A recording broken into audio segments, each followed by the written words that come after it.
This fast-paced now in.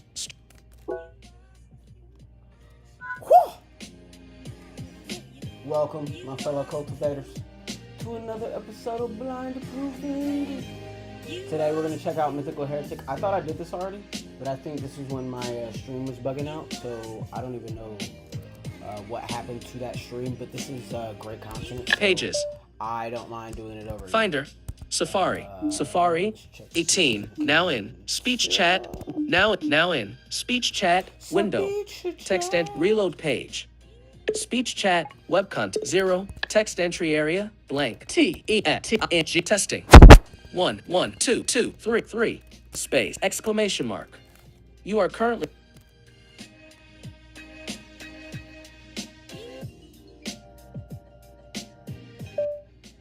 Nope. Reload page. No action available. Text entry area. T-E-T-N-G. Testing. You are 1, 1, 2, 2, 3, 3. Exclamation mark. You are.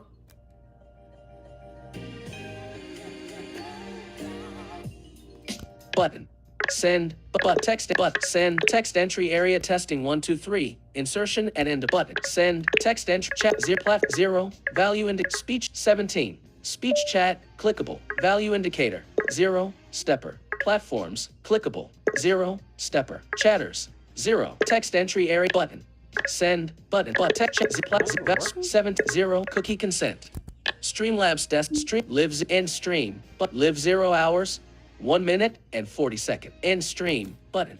Well, one thing says I'm live, the other one Safari. doesn't care. Speech chat. Live, Window. Reload page. No action available.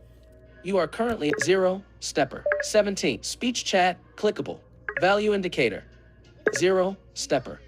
Platforms 0. Chatter. Text button. Send button. Click to unmute. You are currently on a select button. Send button. Button. Send button. Text entry area. Blank. Chatters 0. Button. You are send button. Text entry area. T-E-T-N-G. Testing. 1, 1, 2, 2, 3, 3. Exclamation mark. But send. Text entry area.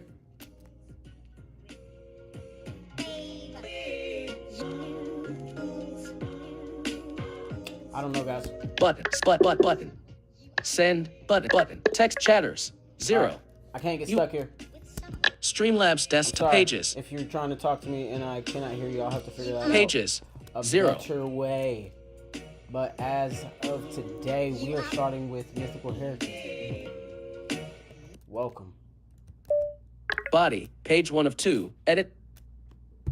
Speech muted. Bitch what? Probably just gave up. Her brother has his own dungeon team, but it's middling at best. People like her don't make it off-world, said an unfamiliar voice in a whisper nearby. Couldn't be any more right. She lifted her head from her desk to see the teacher shaking his head at her as the video for the SAT played on the converted chalkboard like a flat-screen television. What teach? You got a problem with me too, figures. She smirked, making a show of returning her eyes to the video on screen by bugging out her eyes at the video behind the man's podium. This is the opportunity of a lifetime. The trial zone for the skills aptitude test is maintained by the system itself, giving considerable chances to gain fabled achievements, learn new skills, obtain relics, and more. The sales voice was doing an amazing job describing the mountain on screen. The image displayed there was like what was impressed when watching a commercial for a resort or island getaway, because in part it was. This also was why she watched previous years' contestants' attempts on her overlay, feeling that everything being showcased was absolute movie theater levels of cinematography. The corner of her vision was filled with various falls from peaks on the trial mountain, on top of battles to the death over relics, and natural treasures. She was truly surprised by how casual the recorded deaths seemed to be taken as nothing more than part of the college entry test. Can't climb a mountain, can't dare to touch the heavens, I guess. She'd gotten used to the sound of splattering bodies by the time she'd returned her focus to the warning video being played for her sophomore class.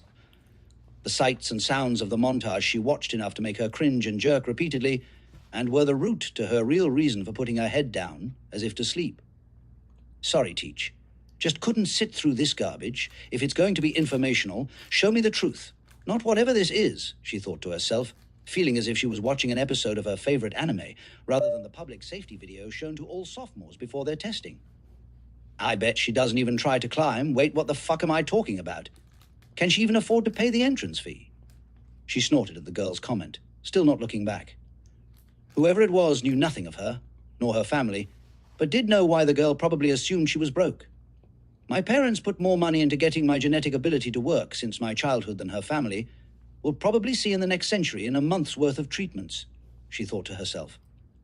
None of the money spent resulted in her ability being usable. Loss of the large home from her childhood, yes.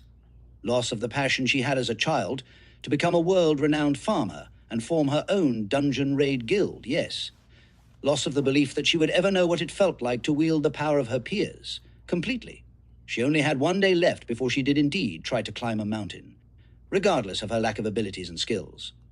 "Yes, Miss StormDrinker," said her teacher as she raised her hand. "Is it true that you get something if you reach the peak without the use of skills?" Her teacher nodded, smiling. "Indeed, it is true. Do you believe it is something as valuable as they say it is? I mean, there are mythical creatures on that mountain that kill for sport, let alone invading their habitats." Her teacher shrugged. 680. I made it a quarter up the mountain and scored high enough to get into our lovable local college. And yes, I know that it seems like nothing compared to our most prestigious Mythos University. I want you all to consider what it is to climb that mountain on Saturday. Do you need to push for an achievement that hasn't been commonly gained in eons, or to come back alive? Said her teacher, not answering her question in the slightest. I guess it is as much of a red flag as Mom and Dad said it was. Any more questions? She looked around at her fellow classmates, giving time for any others to speak up, only to take her chance after a few moments of silence. Just one teach. And what is that, Miss StormDrinker? You got money on me dying like the rest of these fucks do for the SATs.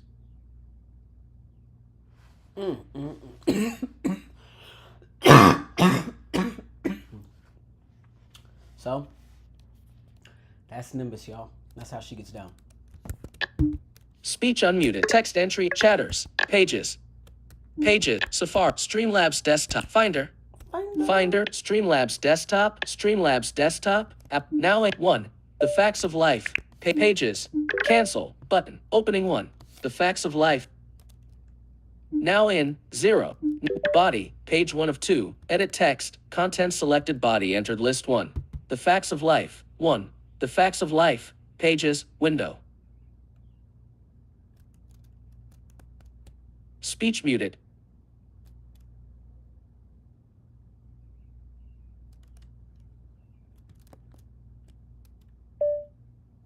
The facts of life.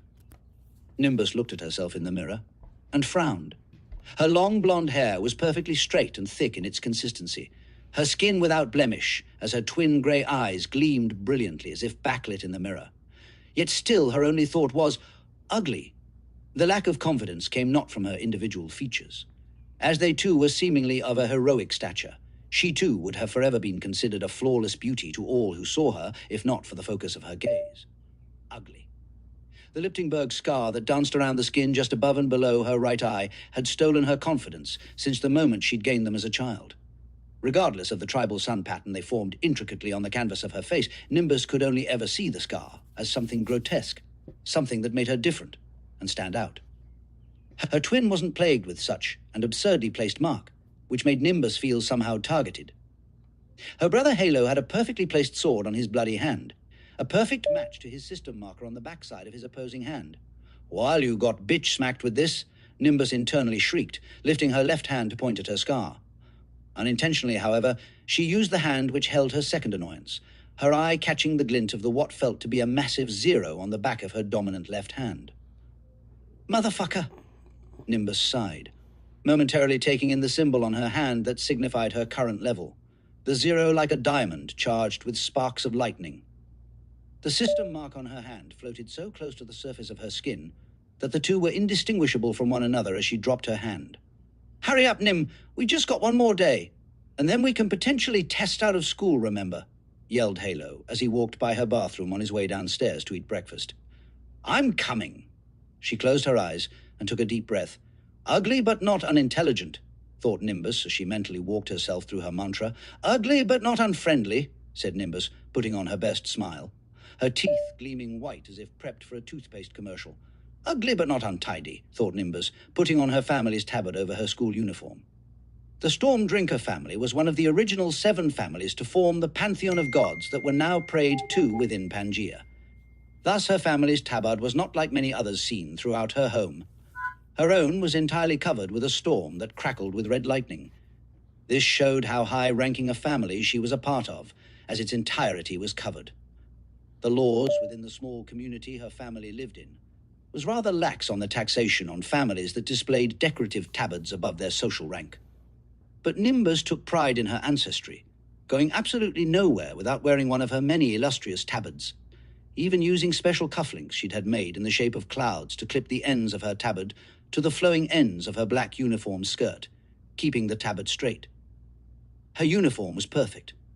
Its only blemish, the ripped thread of her suit jacket where her uniform sleeves had once been.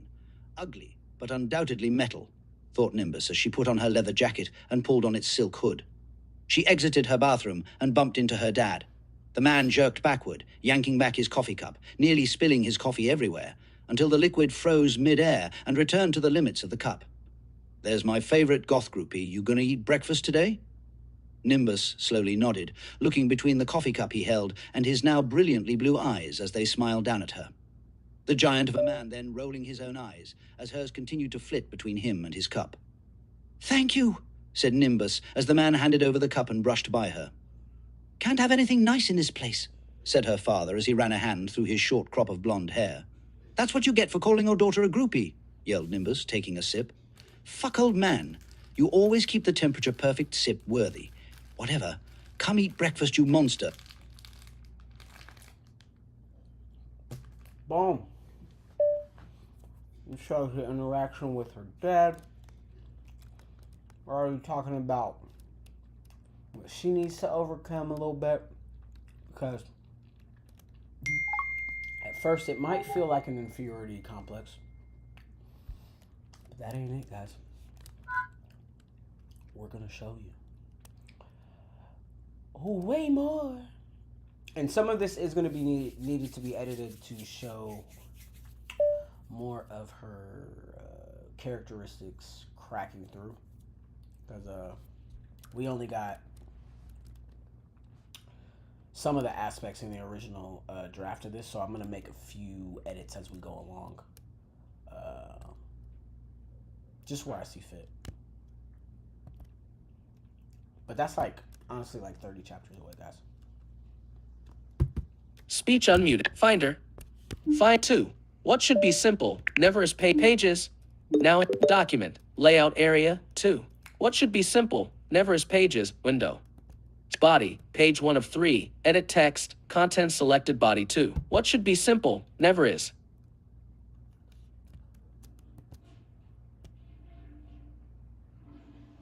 Speech muted.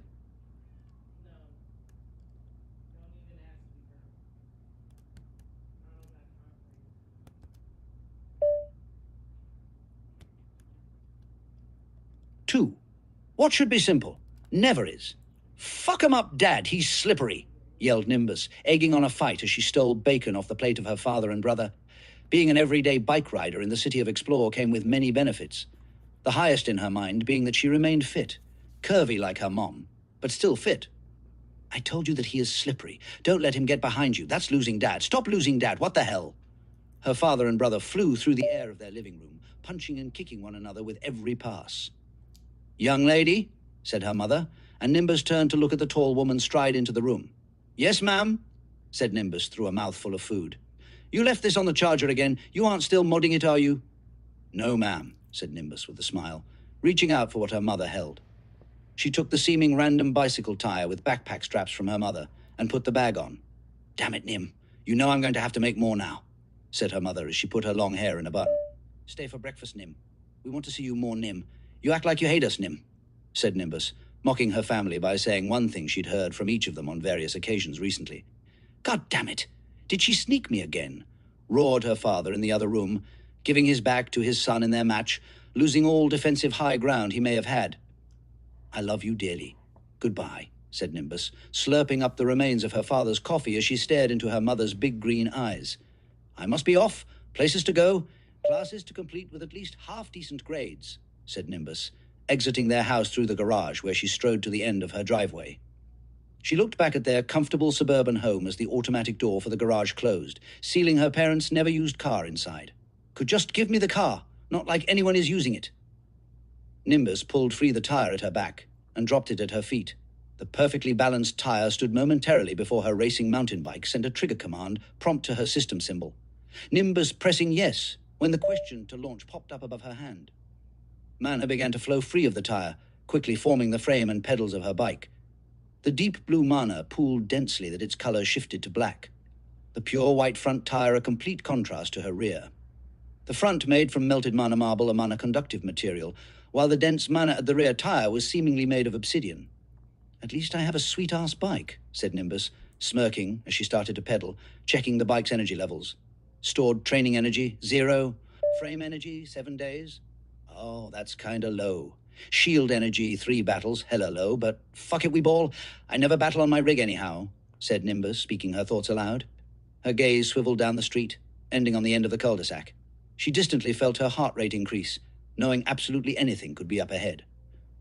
A familiar sonic boom sounded above her, and Nimbus looked up to see Halo soar off toward their school at incredible speeds, her eyes only able to catch his long curls straighten underneath the pressure of his flight as he streaked off. Lucky bastard! She laughed to herself, pushing her own speed to her current maximum as she finished her systems check. Stored booster energy. 30 seconds. Fuck my life, this might be a rough one. Really need to start putting in hours at the track again. Nimbus was an incredible bicyclist. Talented, even. She'd put nothing more than anything into the bike she now rode, feeling as if it was an extension of her by this point in her life, knowing it had to do with her soul's passive. As she did every day, she opened her status page and went over her details. Name, Nimbus StormDrinker race, human variant. Species classification, unknown age, 16 stat points, locked. Soul passive, ace. Some say the jack of all trades is a master of none. You believe an ace of all trades is a master to all.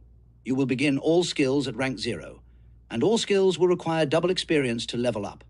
However, no skill is unlearnable by you. Only time will tell how mythical you shall become. Genetic ability, ambient mana regeneration, level 0. You regenerate with the use of ambient mana rather than stored internal mana. This skill has no mana cost as it does not use internal mana. This skill's cooldown is only determined after it is turned off, by how long it was on and how much regeneration occurred. Experience to next level, 1%. Basic skill list, 10 slots of used, bicycling. Level 99 professional. Experience to next level, 51%. Reading level 99 expert. Experience to next level, 99%. Genetic skill tree is unlocked. 0 of 3 out of 7 current possibilities. Chrono, locked FESI. Locked Koros, locked. Achievements, none. The remainder of her 10 skills also descended the ranks toward beginner, sitting at level 99 within their current rank. Each skill bottlenecked and waiting for inspiration to burst her through to a new pedigree in each skill. This was her life. Her lack of mana blocked her access to real skills, but with how her first skill was as painful as anything she'd ever felt before, she'd begun to believe that she would never actually become a wielder of mana like the rest of her family line, which oddly enough made her rare as she was. The ability to wield mana with its infinitesimal capabilities was nothing. It was mastering anyone's skill that was seen as prominent, as each rank came with more and more unique functions to whatever wielder had achieved higher plateaus. This was normally only for mana-based skills, but due to Nimbus's soul passive, even basic abilities came with more prominent mechanics to their use. She hovered over bicycling and read the description that popped into her view. Professional bicyclist, you have gained the ability to remain upright on your vehicle with only one exception, being under the complete conversion of gravity on your body. The previous ranks came with boosts in speed and dexterity while on a bike, increased perceptions and spatial awareness, and even collision warning abilities that had many times over saved her life. Let's see what today brings. The edge of the cul-de-sac came, and she immediately stopped, taking in the view. Her vantage point was no less than being near to the rim of a mountaintop. Being at the edge of Explore came with its benefits and its downsides. Yes, she got to see Explore from high up, almost able to take in the massive mountain range that formed a perimeter to the even more massive bowl that was Explore. Why was the ever-changing city known as Explore? Because it was exactly that, ever-changing. Sitting underneath a sky portal even larger in span than the mountain range, Explore was nothing more than a garbage disposal. Literal cities crashed down within the middle ring of Explore, falling from the skies above, only to be grounded down piece by piece by the eternally shifting ground that was the middle ring of Explore. The outer ring was made of a tropical mountain range with peaks so vast that their slopes held entire lakes and acreage of farmland, while the inner island and center of Explore was home to both her school and the upper crust of Explore, but also the dungeon library. Much of the cities that came from the portal above held treasures that could be remotely acquired, such as portals, pocket dimensions, and more, but still would have to be delved physically for their grandest treasures to be acquired. Nimbus looked out over her home, taking in the futuristic hub at the center, surrounded by crumbling marvels, even further enclosed by what felt to be a literal paradise. Then looked down and saw the 100-foot drop leading into a slope just curved enough that Nimbus felt she may be able to get to a nearby highway. The moving platforms were there for helping non-flying citizens and driving mortals to use, and Nimbus could get there by using one of the designated elevators made for this purpose at the edge of the neighborhood, and had even glanced momentarily in thought at the idea, only to look back down at the massive drop. But what would be the fun in that? Speech unmuted. Footer, group, body, page 1, find 3. 1 unlucky bitch pages, pages. Now, body, page 1 of 2, edit text, content selected body 3, 3. 1 unlucky bitch pages, window.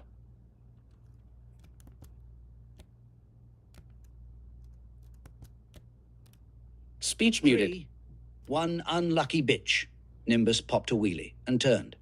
In one swift and smooth motion, her front tire swept over the cliff edge, and gravity slowly took hold. Nimbus sped down the near 90-degree angle at nearly 60 miles an hour in a fraction of a half-minute. She sped down the side of the cliff, pedaling as fast as she could, the training energy gauge filling quickly as she fell, already at a stunning 3% by the time she approached the base of the next cliff. She sped through the nearly smooth transition at the bottom, only having to weave slightly, to avoid subtle pitfalls and rocky obtrusions as she pushed toward her target. With a slight veer, she was en route toward the crumbled building side, angled just high enough to serve her purpose, deciding to trigger the bike's mana booster for even more speed as she lined up her jump toward the nearest platform. The trench between her and the moving bridge nearest to her was huge, but Nimbus had long grown comfortable with the like, holding no fear for such a hurdle. "You got this, baby, come on!" She bent her knees, took a deep breath, and sped into the sky. "Maybe today isn't going to be as bad as I thought it would be," said Nimbus, speeding more than 70 miles an hour through the air. She felt nothing but bliss in that moment, until the last person she'd ever want to see came into view in that moment. Her bully's face crystal clear with each inch closer she got to the platform's edge. Nothing but rocky, cavernous trenches below her. "Well, fuck me!" Ivory Vice couldn't believe her eyes. On her way to school, her and her friends all walked the main path from the outer. Wasn't flashy, no, but it was long said to be a testing ground for the weak. Some may not know what culling had been done since the founding of their city, but the Vice family definitely did. As did those Ivory associated with. None of her group was without their stripes.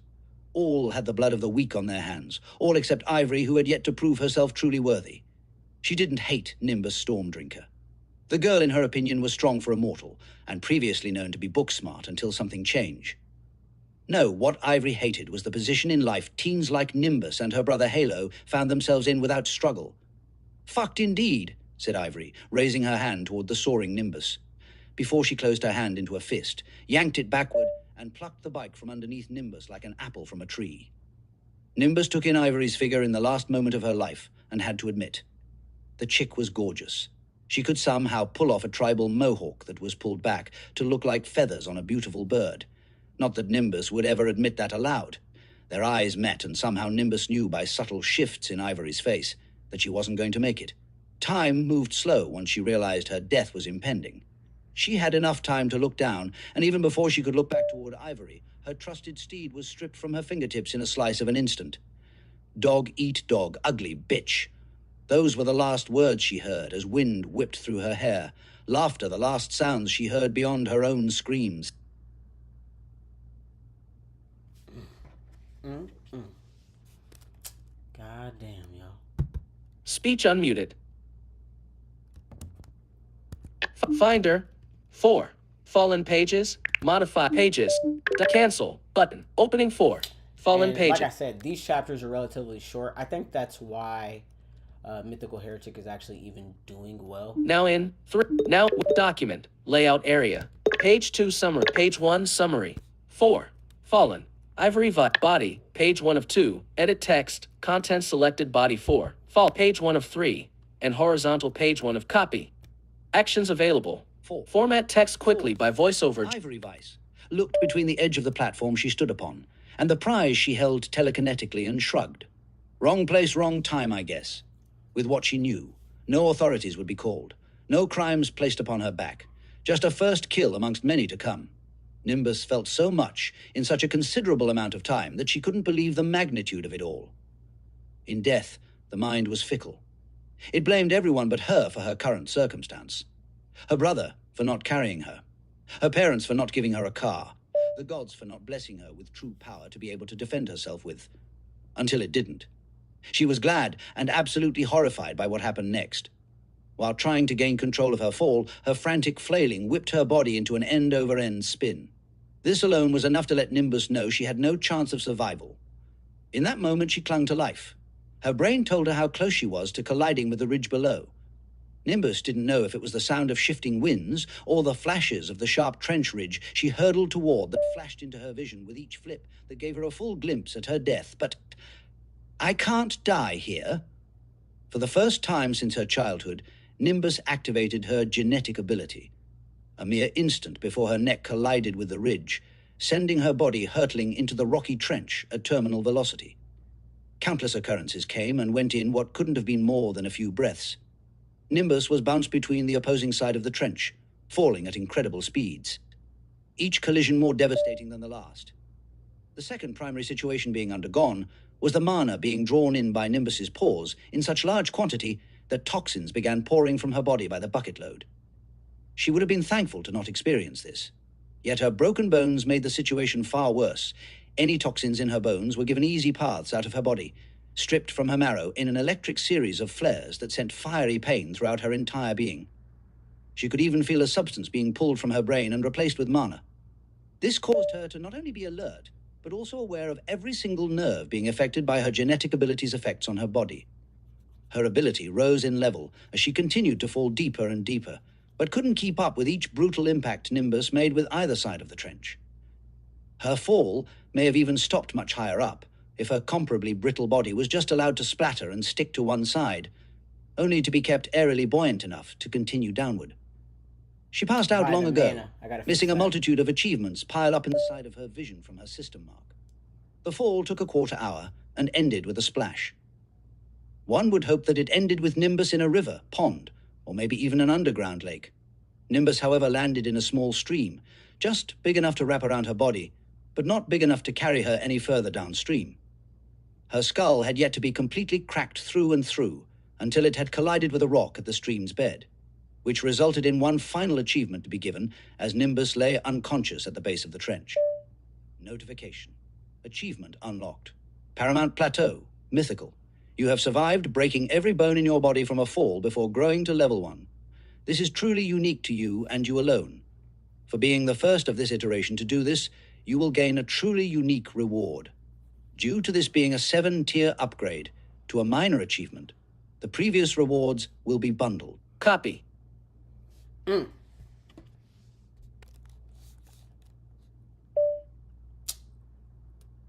Every bone in her body, yo. Every... Speech muted. Speech unmuted.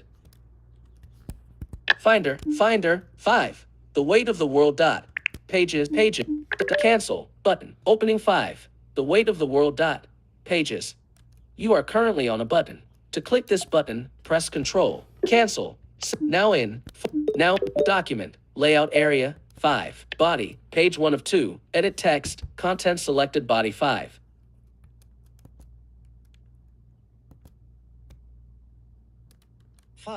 Speech the muted. Weight of the world.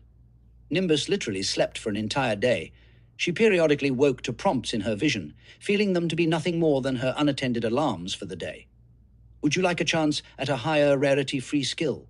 Warning! The chosen skill will come from a random genetic skill set, and even be of the lowest grade. Yes, no. As her normal alarms needed a yes for dismissal, as did these prompts. Unique rarity skill obtained. Achievement time loop. Heretical. Of the chrono skill set, the achievement time loop skill forces absolute growth on its wielder. Information locked until acceptance. Warning. Though this skill will be unique to you, and you alone, heretical grade skills are seen as taboo to the system itself, and their use may come with higher challenges bestowed by the system. Would you like to learn? Achievement time loop? Heretical grade? Yes, no. First save point gained from mental scan. First achievement determined from mental scan. Minimum and current maximum growth possible determined by current knowledge base. Vital information came and went. Nimbus's body needing rest as her genetic ability worked overtime. Dark matter washed away by the continuous flow of the stream. Finally, however, she cleared them all, rising to her feet, even without reading her last prompt. Current time loop objective, ace the SAT. Current status failed. Would you like to trigger restart countdown? Yes, no. Nimbus blinked, feeling hot, not noticing the countdown in her vision. Time until reset, 123 seconds unless death or forced restart is triggered. She felt the sudden need to vomit, and an incredible amount of sludge exited her mouth, leaving her dizzy, and she suddenly had the urge to turn off her genetic ability. A sensation she'd never felt before, but now knew instinctually. She blinked, taking in the sight of a massive portal framed by an archway made of a stone like gold, with runic diamond formations stretching across its surface. Just as she turned off her ability, having one more complete thought.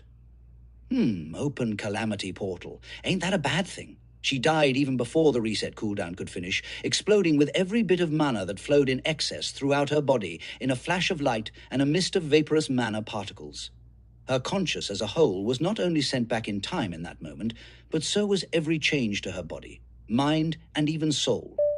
Her entire being threaded seamlessly, riding the edge of time second by second through numerous dimensions in a curve that landed right back where it started. The skill was powerful due to its subtlety. Traveling centuries back in time to lands unknown in a single burst was one thing, but backward in time a mere second and into your own past was nothing, especially when you considered that it was but a few days prior comparatively. She sat up in bed and smiled with a stretch, looking over to see her freshly pressed uniform sitting on her desktop, and sighed. Gotta stop eating pork egg rolls, man. Those nightmares are getting bad. Welcome, my friends, to Mythical Heretic. Yeah. I even gave you guys episode 5, which is next week. Let me check to see. Speech unmute. Finder. Safari. Streamlabs. Streamlabs. Live 0 hours, 32 minutes, and 52 seconds. Okay. Now, what I could do here is give you guys some more episodes, because I know these are relatively short. And we haven't really delved deep into the whole story as a whole. But let me check to see what time it is. Ziggy, what time is it? The time is 5:25 p.m. Yeah. I'm sorry, guys. I'm going to cut this short today, and then either come back later with Lincoln Lex part 2 or a part 2 for this. But my beloved is about to be home, and we got an exercise date, so I'm going to go check on her, and when I'm done, I hopefully will have some time and be back. But if not, I will see you guys tomorrow. And thank you so much. And I hope you enjoyed. End stream button. Yes. You. Tomorrow is part 2 for Cornerstone Coins, which I'm really excited for. Got to do the find and replace before I send the next episode over to my editor. Not my editor, sorry. My assistant. And yeah, should be a lot of fun. Trent's going to start doing some really fun stuff. And since his chapters are kind of semi-short too, we should be able to... Yeah, we should be able to either get through his episodes relatively quickly and start writing for him soon again. But I think the first one we're going to get to be able to write for is Yesterday, Across the Middle. But yeah, good stuff. Thank you so much, guys. Wait, Ziggy, what time is it? It's 5:26 p.m. Wow, time flew. Hey Siri, what time is it? It's 5:26 p.m. Oh my god, I don't know what happened, guys. Live 0 hours, 35 minutes, and end stream button. Okay, well, it was a short stream, but we'll be back, guys.